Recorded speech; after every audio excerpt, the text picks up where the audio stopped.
Bonjour et bienvenue sur Physique Chimique, et dans cette vidéo on va parler des différentes manières de représenter un atome. Allez, c'est parti!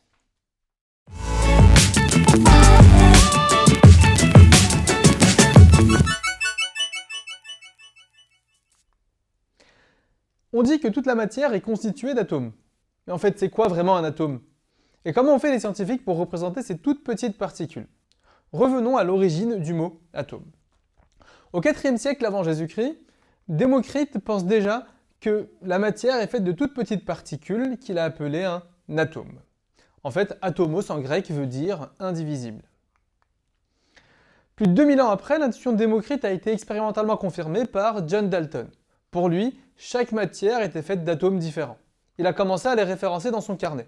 Voici les premiers éléments qu'il a pu identifier, et pour chacun des atomes, il a essayé de représenter cela de manière plus simple, ce qu'on appelle une modélisation. Examinons de plus près les 4 premiers de sa liste. L'hydrogène, le nitrogen en anglais, donc en français on dit plutôt l'azote, le carbone et l'oxygène. Aujourd'hui, on les représente un tout petit peu différemment. L'idée est la même, on a juste mis un peu plus de couleurs. Donc l'hydrogène est une boule blanche, l'azote une boule bleue, le carbone une boule noire et l'oxygène une boule rouge. Alors, quelle est la taille de ces atomes? Prenons par exemple l'atome de carbone, sa taille est de 0,00000001 mètres. Alors, pour exprimer ce genre de petits nombres, on peut utiliser les puissances de 10. Ça nous donne 10 puissance moins 10 mètres. Et si on veut exprimer à l'aide d'une sous-unité du mètre, par exemple le nanomètre, ça nous donne 0,1 nanomètre.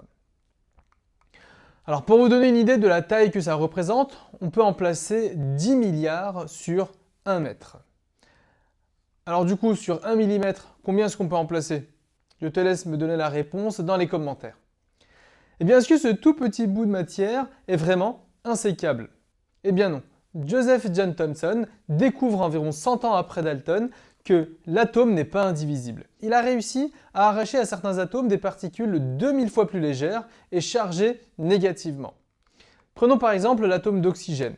En fait, il contient de plus petites particules chargées négativement, les électrons. Par contre, on sait déjà que l'atome est électriquement neutre. Thomson a alors imaginé un atome en forme de boule de matière positive parsemé de petits grains négatifs, les électrons. Les charges négatives des électrons sont contrebalancées par la charge globale positive de la boule, comme ça l'atome reste toujours neutre. Son modèle a été appelé le modèle du gâteau aux fruits, dans lequel le gâteau est lui-même positif et les fruits chargés négativement sont éparpillés à l'intérieur. Quelques années plus tard, en 1910, Ernest Rutherford va montrer que l'atome n'est pas une grosse boule bien garnie, mais qu'en fait, elle est quasiment vide. Il a réussi à prouver cela en bombardant une feuille d'or avec des particules alpha. Les particules alpha, il faut savoir que ce sont des toutes petites particules, donc plus petites qu'un atome d'or, et donc d'après le modèle de Thomson, elles devaient rebondir sur la feuille d'or. Il découvre que quasiment toutes les particules alpha traversent les atomes d'or, sauf une toute petite partie qui rebondit sur quelque chose et change de direction. En fait, il rebondissait sur le noyau de l'atome. C'est comme ça qu'il a pu découvrir qu'un atome était quasiment vide, qui était composé d'un tout petit noyau en son centre. Dans son modèle, l'atome est donc constitué d'un noyau positif au centre, autour duquel tournent des électrons chargés négativement. Ce noyau est vraiment très petit par rapport à l'atome en général. Sa taille est 100 000 fois plus petite. Il faut donc rajouter 5 zéros après la virgule. Donc pareil, il est plus simple d'utiliser les puissances de 10. Donc pour la taille de l'atome, on a 10 puissance moins 10 mètres, et la taille du noyau, 10 puissance moins 15 mètres.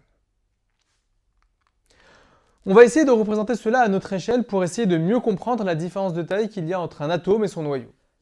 Imaginons qu'un atome ait la taille d'un stade de foot d'une longueur de 100 mètres. Pour représenter son noyau, il faudrait trouver un objet dont la taille est 100 000 fois plus petite.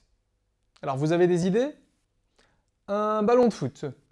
Un ballon de foot qui mesure 20 cm.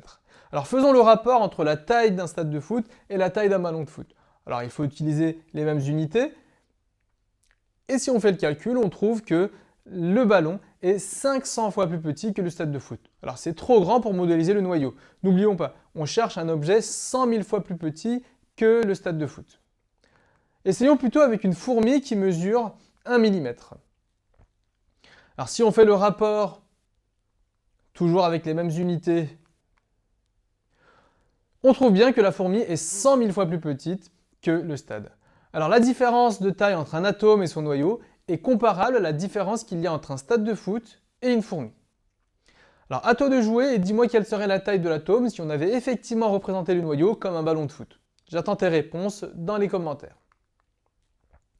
On vient de voir qu'en fait un atome est quasiment vide, un minuscule noyau autour duquel gravitent des électrons. On dit que l'atome a une structure lacunaire.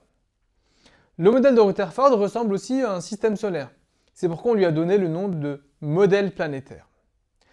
C'est aussi dans son laboratoire qu'on a découvert que le noyau n'était pas non plus indivisible, et qu'il était composé de deux particules. Les neutrons qui ne portent pas de charge, et les protons qui eux sont positifs. En fait, c'est à cause des protons que le noyau est positif. Protons et neutrons forment ensemble ce qu'on appelle les nucléons. Depuis Rutherford, d'autres modèles ont été établis et on sait aujourd'hui qu'il n'est pas possible de connaître la position exacte des électrons. Erwin Schrödinger propose un modèle pour estimer la probabilité de leur présence autour du noyau. Les zones sombres correspondent à une forte probabilité et les zones claires, là où on a le moins de chances de trouver les électrons. Pour résumer, un atome peut être représenté par une boule quasiment vide. Au centre, un minuscule noyau 100 000 fois plus petit que l'atome, autour duquel tournent des électrons de charge négative.